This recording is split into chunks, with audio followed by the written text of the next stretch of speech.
வணக்கம்மா. இன்னைக்கு நம்ம என்ன சாப்டர் பார்க்க போறோம்னா அத்தியாயம் 5 ஈருயிர்கள் பார்க்க போறோம். ஓகேவாமா? ஈருயிர்கள் வந்து 2 செஷனா நம்மளுக்கு கொடுத்துருப்பாங்க. இன்னைக்கு வந்து நம்ம ஃபர்ஸ்ட் செஷன் வந்து என்னன்னு சொல்லி பார்க்க போறோம். நல்லா கவனிச்சுக்கோங்க. உங்களுக்கு ஃபர்ஸ்ட் வந்து சவுண்டுனா என்னது? நம்ம காதுல கேட்குற ஒலி சவுண்ட். அதுக்குள்ள இந்த டேப்ல காலம் மாதிரி படிச்சுக்கோங்க, உங்களுக்கு ஈஸியா இருக்கும். சவுண்டு, சிம்பிள், அது வந்து என்னது? பிளேஸ், எந்த பிளேஸுங்கிறத பார்த்துக்கோங்க. அடுத்து வந்து அதுக்குள்ள எக்ஸாம்பிள், எடுத்துக்காட்டு நான் எழுதுறேன். ஓகேவா? சரி, இது வந்து நம்ம ஃபர்ஸ்ட் வந்து இன்னைக்கு ஃபர்ஸ்ட் செஷன் மட்டும் பார்ப்போம். ஃபர்ஸ்ட் செஷனில் நமக்கு 2 வார்த்தை தான் கொடுத்துருக்காங்க, அதை மட்டும் நம்ம பார்த்துக்கலாம். ஓகேவா? ஃபர்ஸ்ட் செஷனில் நம்மளுக்கு என்ன கொடுத்துருக்காங்கன்னா சவுண்டு. இதுவரை நம்ம வவ்வல் சவுண்டு படிச்சிருப்போம். வவ்வல் சவுண்டு உங்களுக்கு தெரியும், என்னெல்லாம் படிச்சிருப்போம்? வவ்வல்ஸ்னாலே ஏற்கனவே தெரியும், ஃபர்ஸ்ட் சாப்டர்லேருந்து படிக்கிறவங்களுக்கு தெரியும். வவ்வல்ஸ்னாலே ஆ, ஆ, அந்த டேப்லெட் காலத்துக்குள்ளே நம்ம படித்தோம்ல, ஓ, ஓ, ஊ, ஊ, ஏ, அந்த மாதிரி ஈ, அந்த மாதிரி. இப்போ அந்த சவுண்டை தவிர மற்ற இதில் வர்றது ஈருயிரை வச்சு வந்தால் எப்படி எழுதணும்? அதாவது எக்ஸாம்பிள் ஐங்கிற சவுண்டில் வருது அப்படின்னா அதோட சிம்பிள் வந்து எப்படி இருக்கும்னா, வி வந்து சின்னதாக போட்டால் எப்படி இருக்கும் அந்த மாதிரி இருக்கும். இது வந்து என்னன்னா ஃபர்ஸ்ட் பிளேஸில் வரும். ஃபர்ஸ்ட் பிளேஸ்னாலே நம்மளுக்கு என்ன தெரியும்? அபோத லைனில் எழுதணும், கோட்டுக்கு மேலே எழுதணும். சரியா? அடுத்து வந்து இன்னொரு சவுண்ட் வந்து வருது, அது என்னன்னா அவு வந்து எப்படின்னா அந்த வியை தலைக்கு மாற்றி போட்டால் எப்படி இருக்கும் அதுதான். இது வந்து என்னது? தேர்ட் பிளேஸ்னாலே நம்மளுக்கு என்னது? த்ரூ த லைனில் வரும். சரியாவா? இது மட்டும் நம்ம ஏற்கனவே படித்த மாதிரி படிச்சிங்கன்னா வேறு ஒன்றுமே கிடையாது. ரொம்ப ரொம்ப ஈஸி. இப்போ எக்ஸாம்பிள் சொல்கிறேன் பாருங்கள். பை வந்து பாருங்கள், இதான் லைனுன்னு வச்சுக்கோங்க. பைங்கிறதுல என்ன வந்திருக்கு? இப்பு ப்ளஸ் ஐ. இதில் வவ்வல் வரலை, பட் ஆனால் என்ன சேர்ந்துருக்கு? ஈருயிர் சவுண்டு, ஐங்கிற சவுண்டு. அப்போ ஐயனாலே எப்பவும் போல், மித்தபடி எப்பவும் போல் தான் நம்ம டாட் டேஷ் வைக்கிற மாதிரி எப்பவும் போல் வச்சுக்கலாம். ஐங்கிறது என்னது? First place. அப்போது அபோத லைனில் எழுதணும். அப்போ என்ன வரும் நம்மளுக்கு? மேலே அபோத லைனில் எழுதிட்டு அந்த ஃபர்ஸ்ட் பிளேஸில் இந்த சின்ன வியை போடுறேன், பை. சரியா? இப்போ அடுத்து பாருங்க, கௌரி. இதான் லைனுன்னு வச்சுக்கோங்க. கவு வந்து என்னது? இக்கு ப்ளஸ் அவு.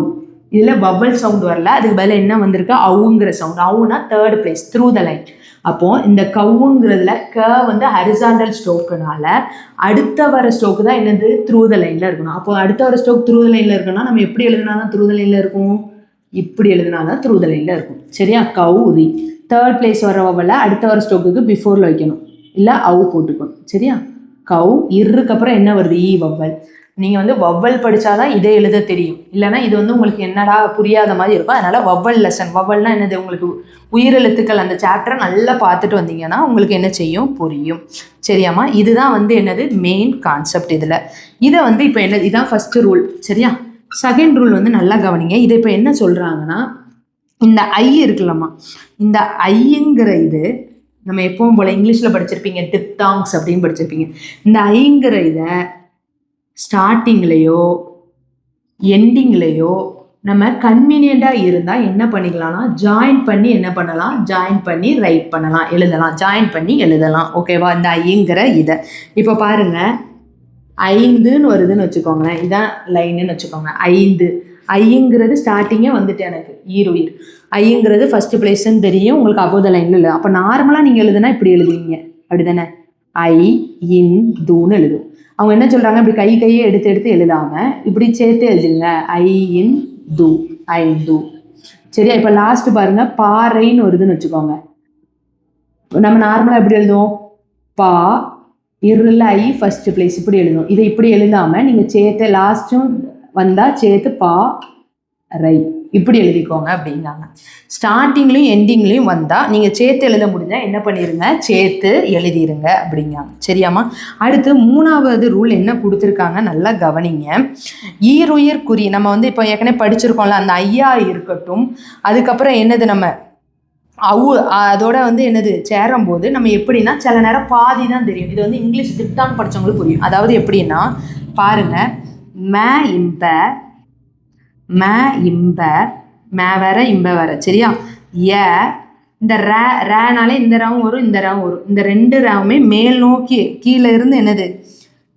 கீழே இருந்து மேல் நோக்கி எழுதுகிற ரேவா இருந்தால் இதோட என்னது? ஐ சேரும்போது நல்லா கவனிச்சுக்கோங்க. இதோட என்னது? இதோட ஐ சேரும்போது இதோட இதுவும் வச்சுக்கலாம், நீங்கள் இதையும் வச்சுக்கோங்க. சரியா? அவ்வையும் கூட வச்சுக்கோங்க. அவ்வு ம இம்ப ஏ ரேர. இந்த ரேர வந்து கீழேருந்து மேலே நோக்கி மட்டும் போகிற ர ஓட இந்த ஐ சேர்ந்தா அந்த ஐ ஹாஃப் ஸ்டோக்கு தான் என்ன செய்யும் வரும். இப்போ நார்மலாக பாருங்கள், எதனால ஆஃப் ஸ்டோக் வரும்னா அது நார்மலாகவே நம்ம எழுதும் போது சில நேரம் ஆஃபாக தான் வரும். இப்போ பாருங்கள், ஐ மூ ஹி. ஐ வந்திருக்காமா, ஐயோட என்ன வருது, இந்த மேவோட ஃபேமிலி. மே இம்பனா மே மட்டும் தான் இல்லை, மேவோட ஃபேமிலி எதுனாலும் வரலாம். மே இம்மிலேருந்து மே மாமி மீ மூ மே மே மை மூ மாவும். இம்பனா இம்பாவோட ஃபேமிலி ஏற்கனவே சொல்லியிருக்கேன் ஸ்டார்டிங்லே. இம்பனா என்னது, இம்ப இம்பா இம்பி அப்படி வரும். சரியா? இப்போ ஐ முகி மேவோட வருது அப்படின்னா இப்போ நார்மலாக எழுதினாலே நம்ம மூஹி, இந்த ஐ இப்படி எழுதி மே போட்டாலுமே இந்த ஐ பாதி தான் தெரியும். தெரியுதா? அப்போ இதை வந்து நம்ம எப்படி தான் வாசிக்கணும், ஐ மூ ஹீன்னு தான் வாசிக்கணும். புரியுதாமா? அடுத்து ஒரு எக்ஸாம்பிள் பாருங்க. ஐ யாரு யாவோட சேருது. அப்போ யாவோட ஃபேமிலியில் சேர்றனால நம்ம பாதியில் தான் எழுதணும். ஐ யா ரு. புரியுதா? இன்னொன்று லாஸ்ட்டு பாருங்க, அவு வை. அவோட சேருது. அப்போ அவு வந்து என்னது, நம்ம நார்மலாக நான் இப்படி போட்டுருவேன் அவு, அப்படி தானே? அதில் ஐ வந்து என்னது, பாதி தான் சேர்க்கணும்.